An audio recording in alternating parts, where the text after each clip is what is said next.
በስመ አብ ወወልድ ወመንፈስ ቅዱስ አሐዱ አምላክ አሜን።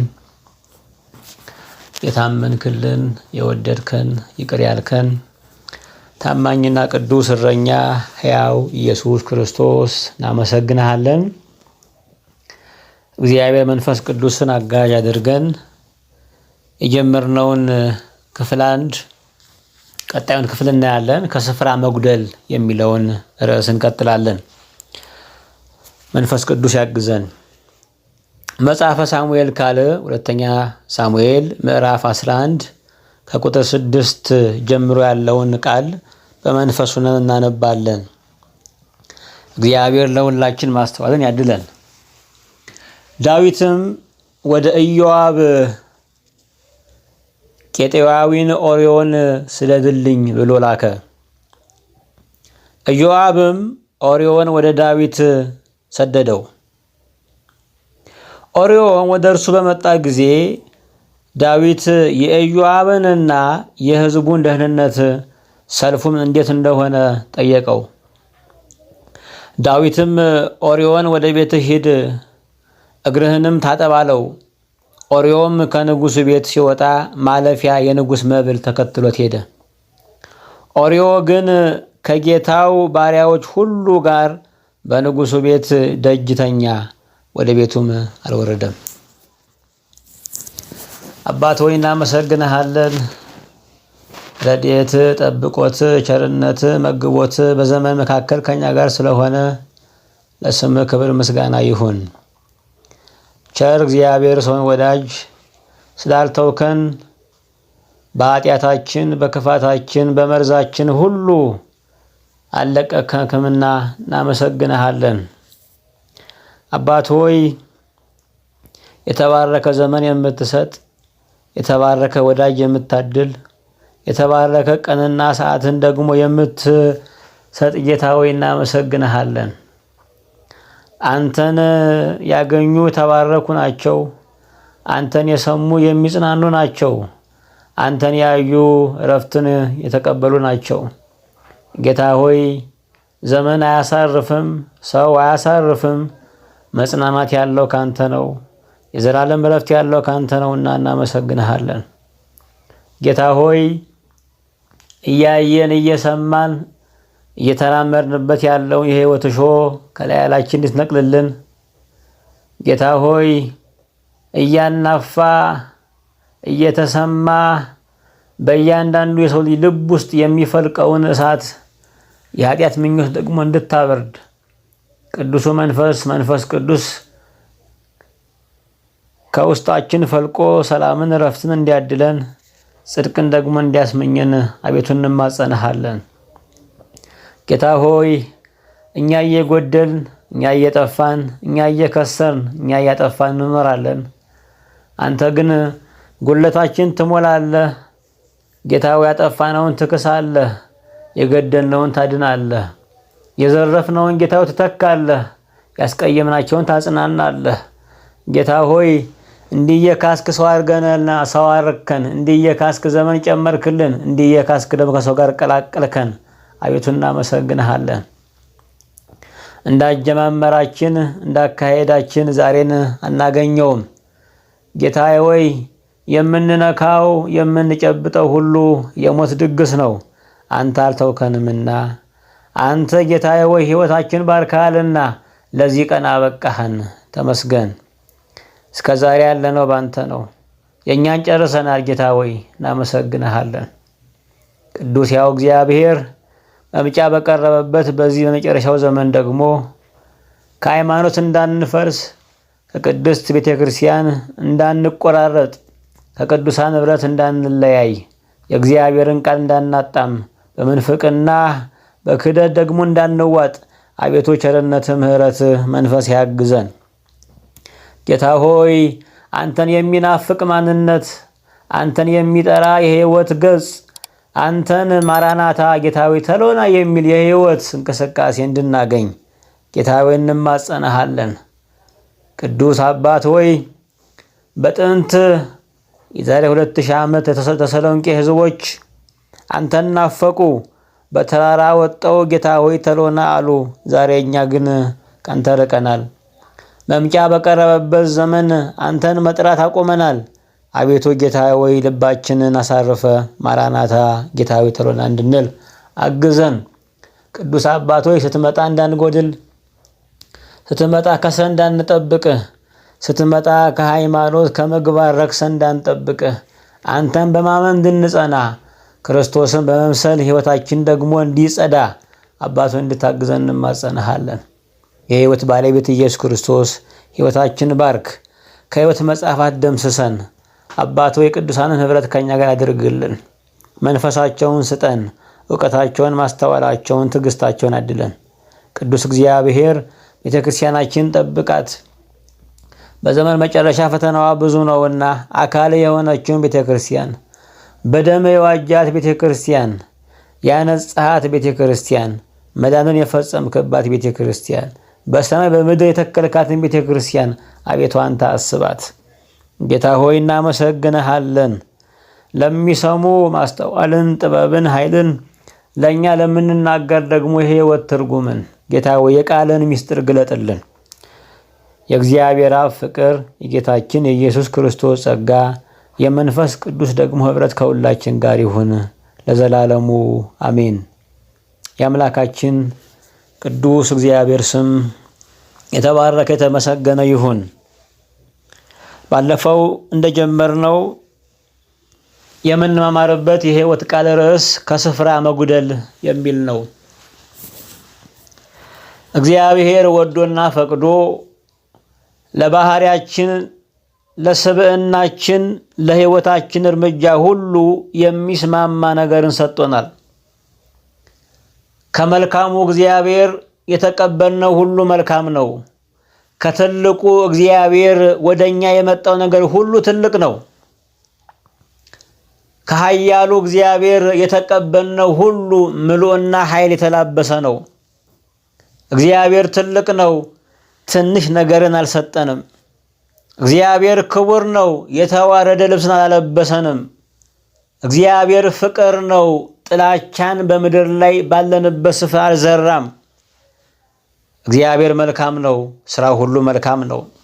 እግዚአብሔርም መልካም እንደሆነ አየ እንዲል መጽሐፍ። በሰው አይን አይደለም፣ በጠቢብ አይን አይደለም፣ በዓለም አይንም አይደለም።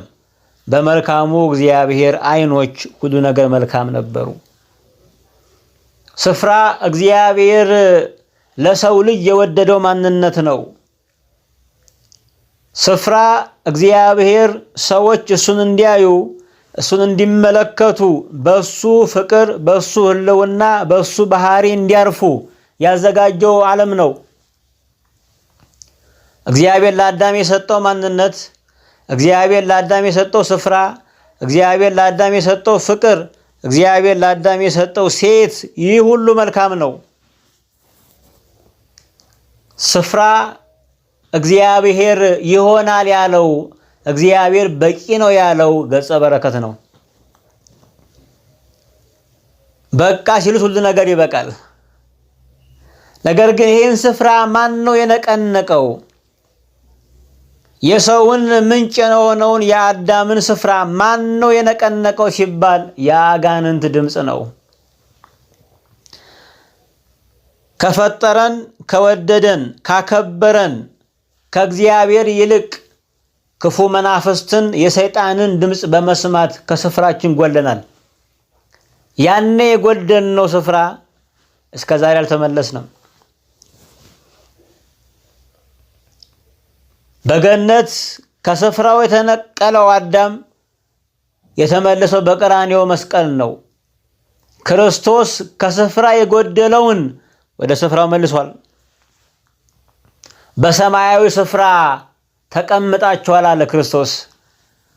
ያጣነውን ስፍራ ማንነት ክብር ነው፣ ሕይወት ነው። በክርስቶስ ሕያውን፣ በክርስቶስ ከእግዚአብሔር ጋር ታረቅን፣ በክርስቶስ ያጣነውን የእግዚአብሔር ህልውና ተገናኘን። አብ በእግዚአብሔር አብ በወልድ እንዳለ እኛም በእግዚአብሔር እንድንኖር ይህን ጸጋ አደለን። ህልውናውን በሱ ውስጥ መኖርን ተሰጠን። ይህ ስፍራ የተቀበልነው በክርስቶስ ነው። ክርስቶስ ስፍራ መላሽ ነው። ስፍራችን ከሚያጎሉ ነገሮች አንዱ ክፉ ባልንጀራን መስማት ነው። ክፉ ባልንጀራና ክፉ ስፍራ ከስፍራ ይነቅላል።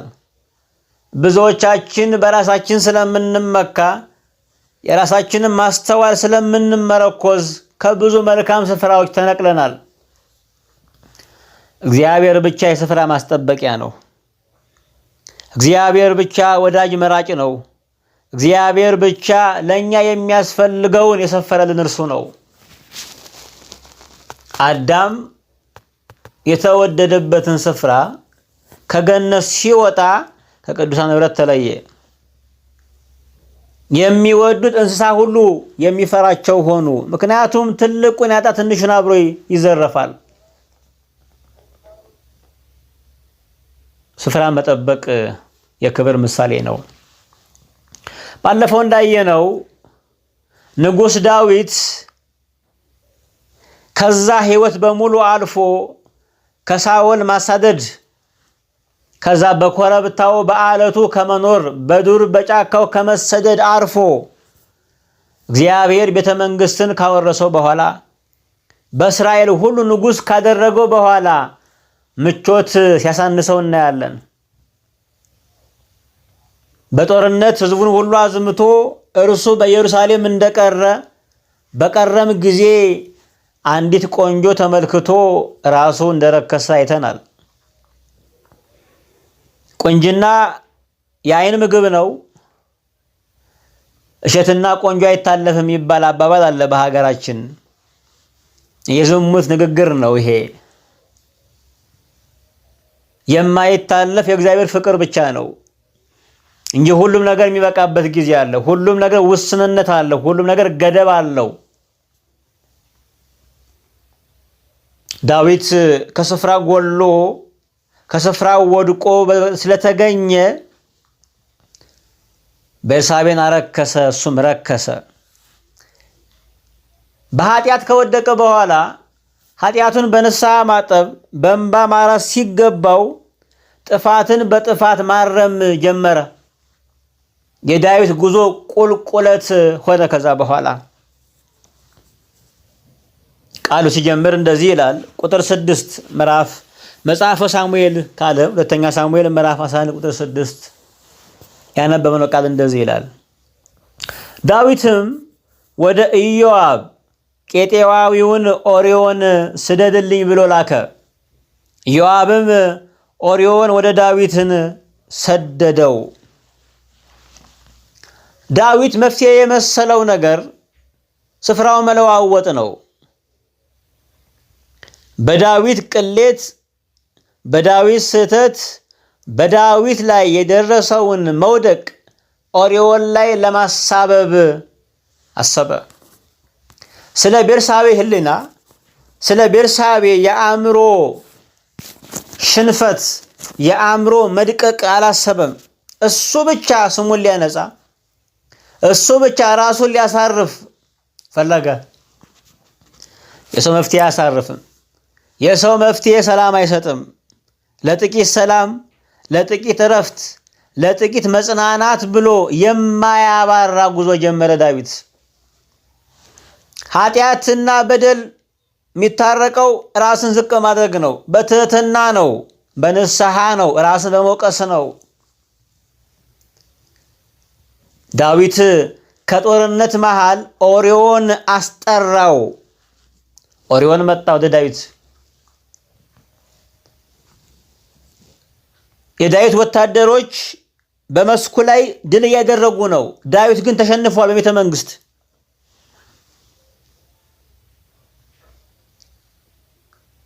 ዳዊት ተሸንፎ ጠበቃቸው። ኦርዮን ወደ ዳዊት ሲመጣ ወታደር ነው። ወታደር ለምን አይልም? ወታደር እንዴት አይልም? ታዛዥ ነው። አማኝ የወታደር ባህሪ ያለው። መንግስት በከተማ ለሚሽከረከር ሰራዊት አያስታጥቅም ትላልቅ መሳሪያዎችን። በከተማ ላለ ታጣቂዎች ትላልቅ መሳሪያውን አይታጠቁም። ትላልቅ መሳሪያ የሚታጠቀው በጫካ በዱር ያለ ወታደር ነው። ለዚህ እግዚአብሔር ሲያስተምር እግዚአብሔር በዱር ያስተምራል ሰዶ ማለት ነው። እግዚአብሔር በጫካ ላለ ጸጋውን ያስታጥቃል። ለመናንያን ለገዳማውያን እግዚአብሔር ለወጡ ሰዎች ያስታጥቃል። የወጣ ሰው ዓለም በትክክል ስለሚያይ የተቀበለውን ጸጋ በትክክለኛ መንገድ ስለሚጠቀም ወታደር እንዴት የማይል ነው። እምነት ማለትም እንዴት ያሸነፈ ጉልበት ነው። እንዴት አይባልም አማኝ ሰው። አማኝ እንዴት አይልም ወታደር ነው። መታዘዝ ነው። የሚያዘውም ቅዱስ ነው። ወታደር ግርማው ሞገሱ ልብሱ ነው፣ ሰውነቱ አይደለም፣ ተክለ ቁመናው አይደለም። የክርስቲያንም ክብር የለበስነው ክርስቶስ ነው። እናንተ የተጠመቃችሁ ክርስቶስን ለብሳችሁታል ተባል። ክብራችን የለበስነው ክርስቶስ ነው። ማዕረጋችን በእኛ ህልውና ውስጥ ያለው ክርስቶስ ነው። ሕይወታችን የሞተልን ክርስቶስ ነው። ልብሳችን ክርስቶስ ነው። እሱ ነው የኛ ክብር። ወታደር ነፍሱን ያሳዘነው ወታደር ካርታ አይደለም የተመዘገበው። ወታደር ወደ ስራ ሲገባ ቤት አይደለም ያስያዘው፣ ካርታ አይደለም ያሳዘው። ያስያዘው ነፍሱን ነው። ነፍሱን ያሳዘው ሕይወቱን የሰጠ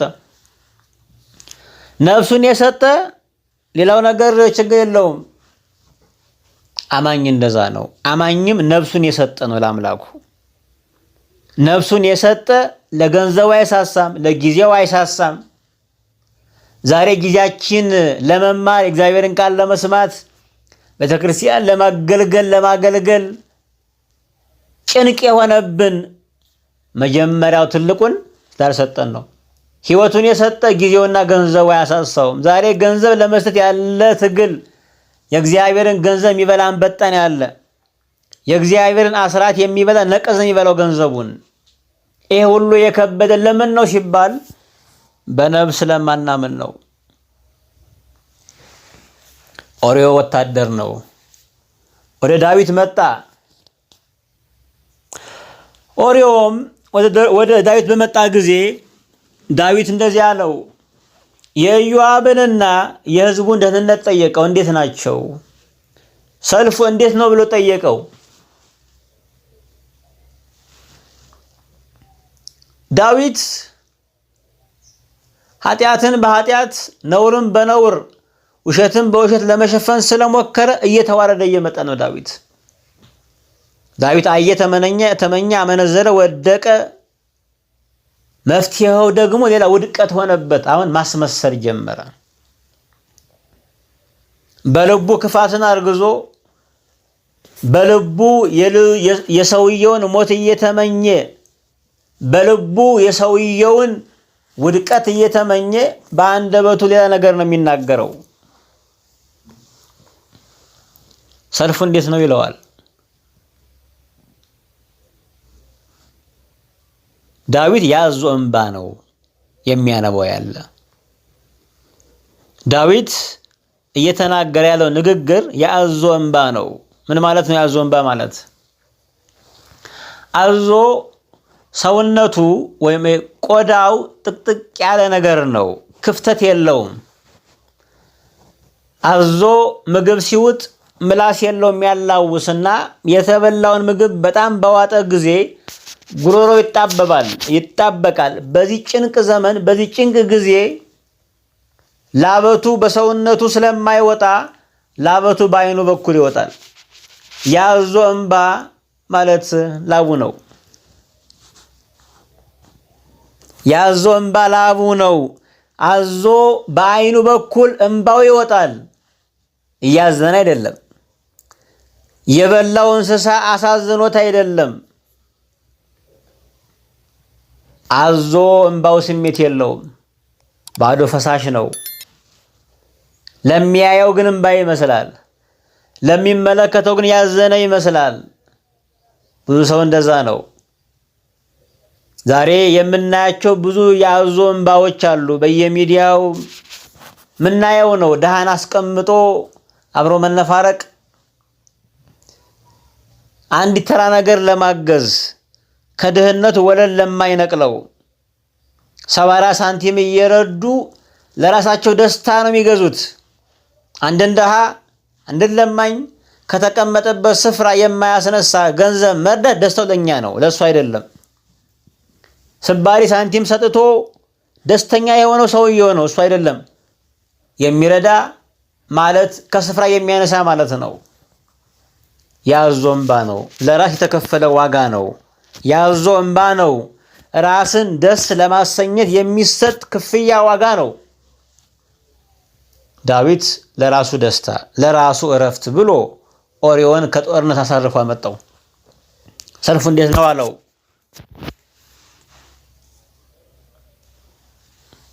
ኦርዮ አልገባውም። ያን የሚያክል ጦርነት ቦታ ትቶ መጥቶ በንጉስ ያለው ቃል በንጉስ ያለው መልእክት አንሶበታል። ከንጉስ አንደበት የሚጠብቀው የጦርነት ስትራቴጂ ነው የሚሆነው፣ ወይ ደግሞ የጦርነትን አካሄድ ንድፍ ነው የሚጠብቀው። ዳዊት ግን አንሶ ጠበቀው። ኃጢአት ያሳንሳል። ኃጢአት አእምሮን ያዘቅታል። በኃጢአት ያሉ ሰዎች አእምሯቸው በትክክል አያስብም። በኃጢአት የሚመላለሱ ሰዎች ስራቸው፣ ንግግራቸው ሁሉ ያነሰ ነው የሚሆነው። ጽድቅ ለሰማይ ለምድርም ጉልበት ነው። ኢዮአብን ጠየቀው። ኢዮአብ ከመጣ በኋላ ጠየቀው ኦርዮንን። ልክ እንደወጣ እንደዚህ ይላል ቃሉ። ዳዊትም ኦርዮን ወደ ቤት ሂድ፣ እግርህንም ታጠብ አለው። ኦርዮም ከንጉሱ ቤት ሲወጣ ማለፊያ የንጉስ መብል ተከትሎት ሄደ ይላል። አስቡት፣ ኦርዮ ሲመጣ ትጥቁን ታጥቆ ነው የመጣው። የወታደር ልብሱን ለብሶ ነው የመጣው። እግሩ ቆሽሿል። ብዙ ጉዞ ተጉዞ ነው የመጣው። ኦርዮ ለዳዊት መንግስት መጽናት ነው የሚዋጋው። ኦርዮ ዳዊት ሰላም እንዲያገኝ ነው የሚዋጋው። ኦርዮ የዳዊት ዙፋን እንዳይደፈር ነው የሚዋጋው። ነገር ግን ዳዊት የሚታገለው የምስኪኑን ቤት አመድ ለማድረግ ነው።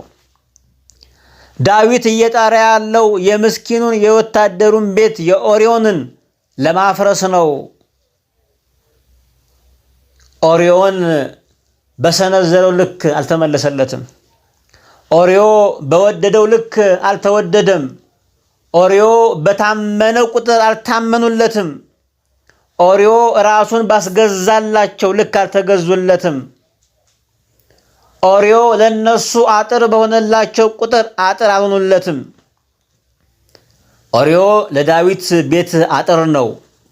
ዳዊት ደግሞ ለኦርዮን ቤት አጥር መሆን ነበረበት። ንጉስ የደፈረበት የወታደር ቤት ነው።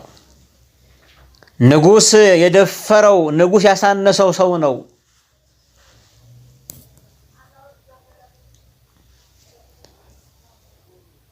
እግርን ታጠብ አለው። የሚገርም እኮ ነው። ብዙዎቻችን የኛ ቆሻሻ አይታየንም። እዛ ነው መጽሐፍ ቅዱስ ሲናገር በሰዎች ያለውን ስንጥር ከምታይ፣ በሰዎች ያለውን የአይን ጉድፍ ከምታይ በአንተ ውስጥ ያለው ምሰሶ ብታይ ይበልጣል የሚለው ለዛ ነው። እኛ ላይ አይን ያለው ምሰሶ ነው፣ ግንድ ነው፣ ትልቅ ነው። የኛን ምሰሶ አልፈን በሰዎች አይን ያለውን ስንጥር ነው የምናየው።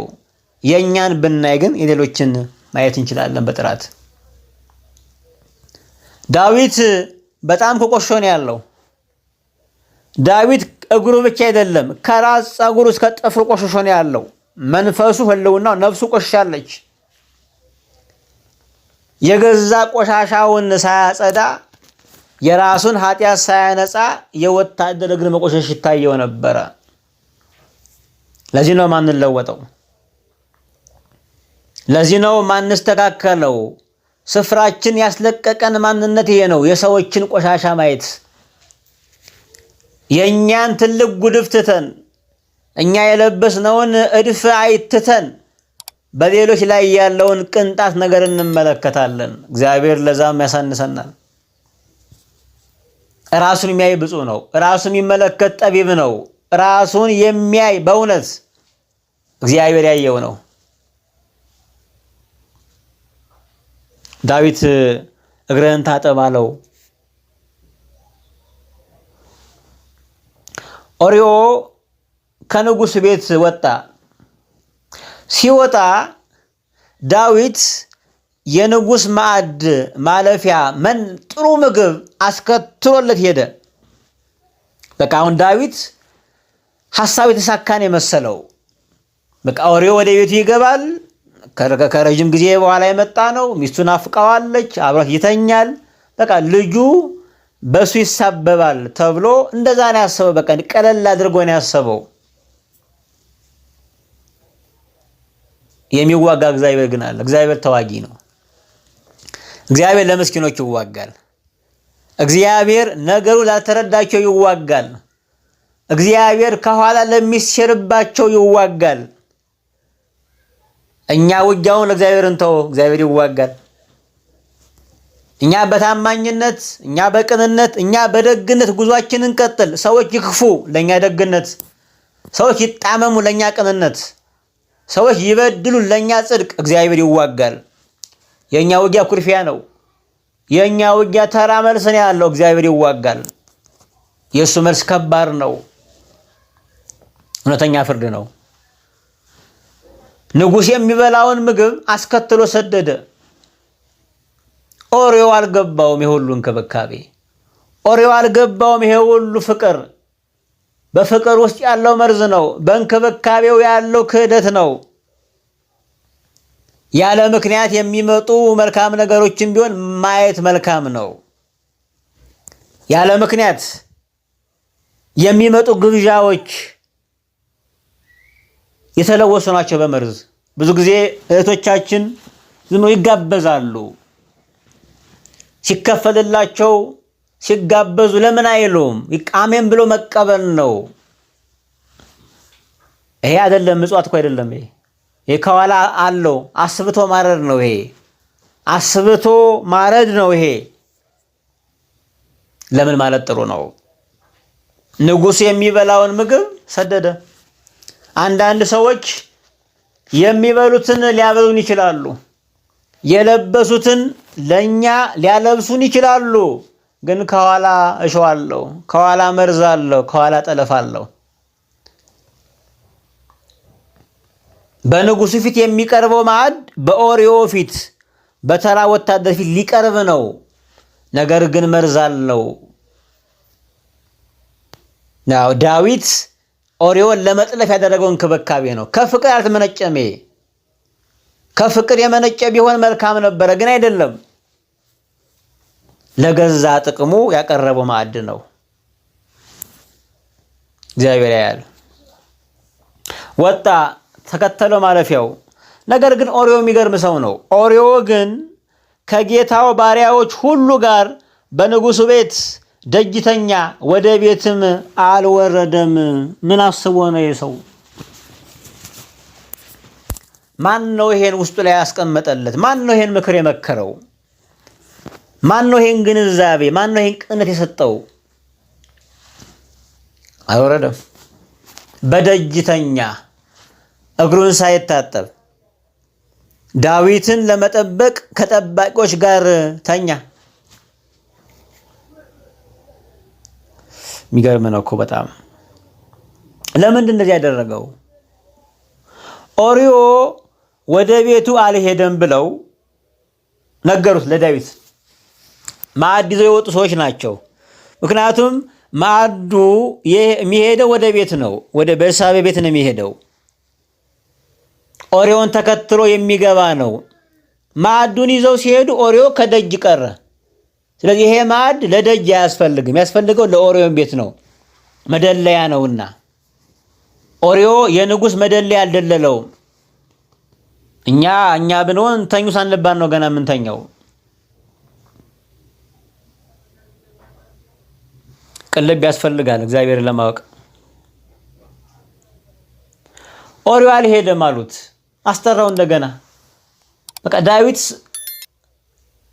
ሰላሙን አጥቶ ነው ያለው። ምክንያቱም ኃጢአት ሰላምን ስለሚነሳ ለክፉዎች ሰላም የላቸውም ይላል ኢሳይያስ። ሰላም አይሰጥም ክፋት። ኦርዮ ውስጡ ቅን ነው፣ በሰላም ይተኛ ሆነ፣ አላስተኛው አለ። ግን አስመጣው። እንደዚህ ያለው ዳዊት ለኦርዮ አንተ ከመንገድ የመጣ አይደለምን? ስለምን ወደ ቤት አትወርድም አለው። ለምንድን ነው ማትወርደው አለው። ዳዊት ምን አገባው? ሌላ ጊዜ ቢሆን እኮ በዳዊት ፊት ለመቆም እኮ ኦርዮን በስንት ልመና እኮ ነው። ዛሬ ጉዳዩ ሆነ። ለምን ነው ማትወርደው ወደ ቤት? ያዘነ የሚመስል ይመስላል፣ ግን አይደለም። ኦርዮ የተናገረው ንግግር ግን የሚደንቅ ንግግር ነው። ቄጤዋዊ ነው። የአሕዛብ ወታደር ነው። ከአሕዛብ የመጣ ነው። ከማያምን የመጣ ነው። ግን የእስራኤልን ንጉሥ የተቀበለ የእስራኤልን አምላክ የወደደ ነው። የእስራኤልን ታቦት ያመለከ ነው። ዳዊት ያመነውን ሲክድ፣ ኦርዮን ግን ያመነ ሰው ነው። ኦርዮ ዳዊት እንደዚህ አለው። እግዚአብሔር በኦርዮ አንደበት ዳዊትን ዘለፈው። ክርስቲያን አማኝ ጻድቅ ማለት በአንደበቱ እግዚአብሔር የሚናገር ማለት ነው። በህሊናው እግዚአብሔር የሚመላለስ ማለት ነው። በአካሄዱ እግዚአብሔር የሚመራው ማለት ነው። ኦርዮ ዳዊት እንደዚህ አለው። ታቦቱና እስራኤል ይሁዳም በጎጆ ተቀምጠዋል። ጌታዬ ኢዮአብና የጌታዬ ባሪያዎች በሰፊ ሜዳ ላይ ሰፍረዋል። እኔ ልበላና ልጠጣ ወይስ ከሚስቴ ጋር ልተኛ ወደ ቤት እሄዳለሁን? በሕይወትህና በሕያው ነፍስ እምላለሁ ይህን ነገር አላደርገውም አለው። የሚደንቅ መልስ ነው። ደግሞ በዳዊት ነው የሚምለው። የሚገርመው ታቦቱ ውጭ ነው ያለ። እስራኤል ሁሉ ውጭ ነው ያሉት። ይሁዳም ውጭ ነው ያለ። ሁሉም በደጅ ነው ያለው። እኔ ቤቴ ልገባ አይገባም። ሁሉ ሜዳ ላይ ሰፍረው ነው ያለው። እኔ ልበላ ልጠጣ አይገባኝም። ሁሉ ማረፊያ አጥቶ እኔ ላርፍ፣ ሁሉ ተራቅቶ እኔ ልለብስ፣ ሁሉ ተከፍቶ እኔ ልጽናና አይገባም። እኔ ማን ነኝ አለ ኦርዮ። ለማያዩት ወታደሮች ታማኝ የሆነ ወታደር ነው። ዳዊትን ዘለፈው በመልሱ። ዳዊት አሁንም አልተማረም። በቃ አንዴ ለመጥለፍ ያሰበ ሰው እስካልጠለፈ ድረስ፣ ክፋቱ እስካልተፈጸመ ድረስ አያርፍም። ያደቆነ ሰይጣን ሳያቀስስ አይቀርም እንደሚባል እኮ ነው። በቃ አንዴ ካስጀመረን በቃ ያስፈጽመናል።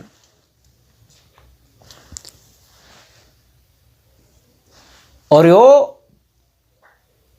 ሁሉ ሰው ደጅ ነው ያለው። ሁሉ ሰው እየተዋጋ ደሙ እየፈሰሰ ነው ያለው። ሁሉ ሰው በፍርሃትና በረዓድ ነው ያለው። በጠላት መካከል ነው ያለው። ለወታደሮች ለሚዋጉ ሰዎች ቀላል መፍትሄ ትጥቅ ያለ ነገር መንገድ የምትነግር ይመስሎኝ እንጂ እንደዚህ አይነት ነገር ርካሽ ነገርማ ላደርግ አልመጣሁም አለ። ተለይቶ መክበር ምን ወድ ሰዎች ነን እኛ አይደለም። ሀገር ሁሉ ቢጠፋና እኛ እኮ ቢያልፍልን እኛ በጣም እኮ ደስተኞች እኮ ነን። ሀገር ሁሉ ከርስት ተነቅሎ እኛ ርስት ብንወርስ ደስ ይለናል። ሀገር ሁሉ ከተማው ሁሉ ደሃ ሆኖ እኛ ቢያልፍልን ደስ ይለናል። ከተማው ሁሉ ተርቦ እኛ ብንጠግብ ደስ ይለናል። ከተማው ሁሉ ጤና አጥቶ እኛ ጤነኛ ብንሆን ደስ ይለናል። እኛ አይከፋንም በዚህ ጉዳይ። ግን ሁሉ በሽተኛ ቢሆን አስተማሚ ይጠፋል። ሁሉ ደሃ ቢሆን የሚያበድር ይጠፋል። ሁሉ ቢከፋ የሚያጽናና ይጠፋል። ዛሬ በሽታ ነው የያዘን እኮ። ራስን ብቻ ማየት፣ ራስን ብቻ ማድመጥ፣ ለራስ ብቻ መስፈር፣ ራስን ብቻ በተለየ ስፍራ ማስቀመጥ እንወዳለን። ክርስቲያን አንድ አካል እኮ ነው አይደል የሚባለው? አንድ ቤተ ክርስቲያን የምናምን አንድ አካል የሆን ክርስቶስ ራሳችን የሆነን እኮ ነን። አንዱ አካል ሲታመም ሁሉ ይታመማል። ይሄ የክርስቲያን ባህሪ እንደዛ ነው። አንዱ ምዕመን ሲያጣ ሁሉ እንዳጣ ሊሰማው ይገባል። አንዱ ምዕመን ሲታመም ሲራቆት ማረፊያ ሲያጣ ሁሉም እንደዛ ሊሰማው ይገባል። ዛሬ ስሜት የለም። የአማኝ ህብረት የለም። ዛሬ የፍቅር አምልኮ የለም። ሁሉም አስመሳይ ነው። ሁሉም ባዶ ጩኸት ነው። ሁሉም የአምልኮ መልክ አላቸው፣ ኃይሉን ክደዋል እንደተባለ ነው። መልክ ላይ ብቻ የቀረነን በነጠላ የተሸፈነ ርኩሰት ነው ያለን። ያንዱ ጉዳት፣ ያንዱ ማጣት፣ ያንዱ መታረዝ ሊሰማን ይገባል እንዳማኝ። ዛሬኛ ጉድጓድ ነው የምንቆፍረው። ዛሬኛ ለወዳጆቻችን እኛን ለሚመስሉ አማኞች ቅልብ የለንም። አንዱ ባለጸጋ ሆኖ ያለ ቅጥ የሄደ ነው። ሌላው ደግሞ በጣም ደሃ ሆኖ የሚያዝን የሚራቆት ነው። ድልድዩ ክርስትና ነው። ኦርዮ አልፈቅድም አለ። እኔ የሰራዊቱ አካል ነኝ። ሰራዊቱ ያለበትን መንፈስ ይዤ መጣው ነኝ። እነሱ ብቻቸውን ያሉት በደጅን የወደቁ እኔም በደጅ ወድቃለሁ አለ። እነሱ ሰራዊቱ ጋር ነው ያሉ፣ እኔም ከጠባቂዎች ጋር ነው የምቀመጥ አለ። ተለይቼ ልበላ፣ ተለይቼ ልጠጣ፣ ተለይቼ ደስተኛ ልሆን አይገባም አለ። እንደ ሁሉ ሆናለሁ አለ።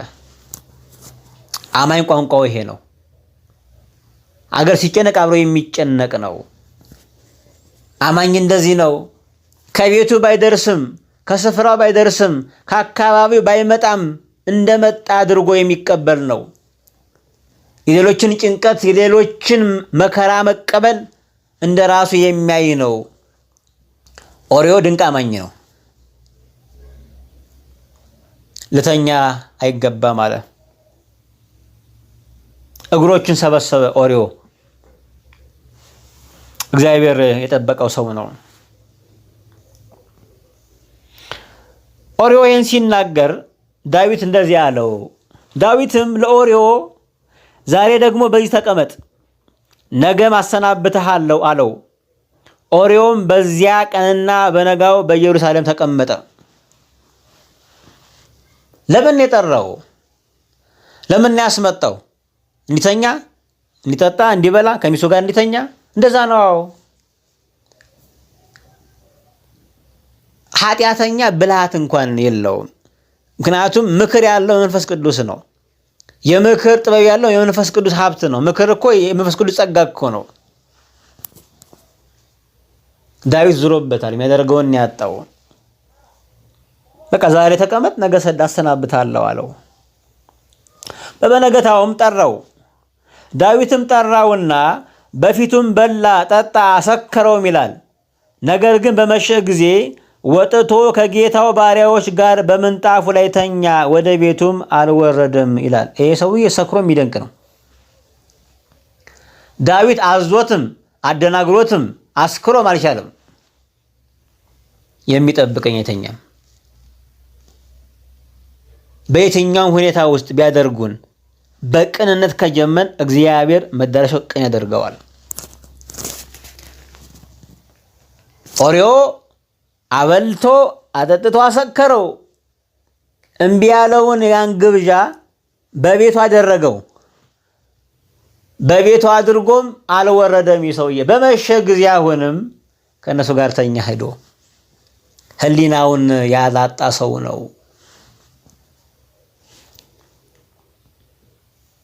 በዚህ ጊዜ ዳዊት ተበሳጨ። በቃ ሙከራ ሁሉ ከሸፈበት። ኦርዮ በእግዚአብሔር መንፈስ የሚታገል ነው። ለምን ያለ ሰው ነው። በነጋም ጊዜ ዳዊት ለኢዮአብ ደብዳቤ ጻፈ፣ በኦርዮ እጅ ላከው። ደብዳቤው ከንጉሱ ለጀነራሉ ሚሄድ ነው።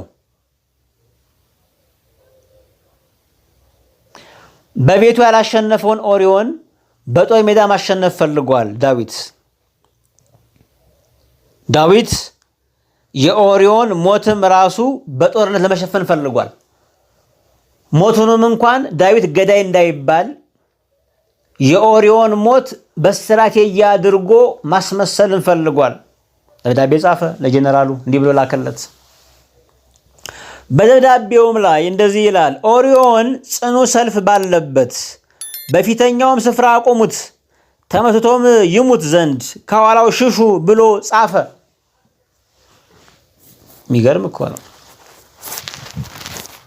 ከንጉሥ የሚላክ ደብዳቤ ጠላትን የማሸነፊያ መንገድ እንጂ ወዳጅን የማጥፋት ሰልፍ አይደለም። ከንጉሱ ከዳዊት የተላከው ደብዳቤ ለአንድ ሰው ለዳዊት ወዳጅ ለሆነው ለኦርዮ ለጠባቂው እሱን ለማስገደል የታቀደ ሴራ ነው። አንድ ሰው ለማስገደል ጦርነቱ ሰልፉን ለወጠ። ዳዊት ስሙን ለመጠበቅ እውነትን ለመቅበር ሰልፉን ለወጠ። እግዚአብሔር ግን ይዋጋል። ጽኑ ሰልፍ ባለበት ስፍራ በዚያ ስፍራ ላይ አቁሙት አለ። በቃ ተወግቶ ልክ ሲመታ ደግሞ ሽሹ አለ። ዳዊት ከሃዲ ስለሆነ ምን ማስተማር ጀመረ? ክህደትን ማስተማር ጀመረ። በሰራዊት መሃል ታማኝነት ዋናው ምሰሶ ነው፣ ዋናው አምድ ነው። ሰራዊት ለሰራዊት ታማኝ ነው። ዳዊት ግን ክህደትን እያስተማራቸው ነው። ሲመታ ሽሹ አለ። ለምን አይሉማ? ወታደሩ ኦርዮን የሚያስበው የሆነ እንደ ካደ የሀገር ሚስጥር እንደመዘበረ የሆነ ነገር እንዳደረገ ነው የሚያስቡት። ለንጉሱ መተባበር ጽድቅ ነው የሚመስላቸው። ዳዊት ግን የዋሁን ምስኪን ወታደር አስገደለው በክህደት። ተመለሰ ኢዮአብ፣ ወደ ኢዮአብ ተመለሰ። በጣም የሚደንቀው ነገር ኦርዮ ይሄን ደብዳቤ ገልጦ አላየውም። ታማኝ ነው። ከንጉሱ ያለውን ደብዳቤ ገልጦ ቢያዩ፣ ምክንያቱም የዳዊት አካሄዱ ሁሉ ግራ የሚያጋባ ነው። ምንድነው የሚያጠራጥር መንገድ ነው። አስመጣው ያደረገው ነገር ሁሉ ግራ የሚያጋባ ነው። ደብዳቤውን የማየት ዝንባሌ ያሳድራል። ግን ኦርዮ አማኝ ነበር። ከፍቶ ቢያየው ለቅጽበት እንኳን ይሸፍት ነበር። ኦርዮ እኔ ለሱ ዋጋለሁ እሱን ይክዳል ብሎ ይሸፍት ነበር። አላደረገውም። በታማኝነት ተጓዘ። ኦርዮ አላወቀ ምን እንደሆነ። ሚስቱ እንደረከሰች አያውቅም። ዳዊት ምን እንዳደረገ አያውቅም። በቤቱ ላይ ያደረገውን ግፍም አያውቅም። ሳያውቅ ነው የሞተው። እግዚአብሔር ጠበቀው።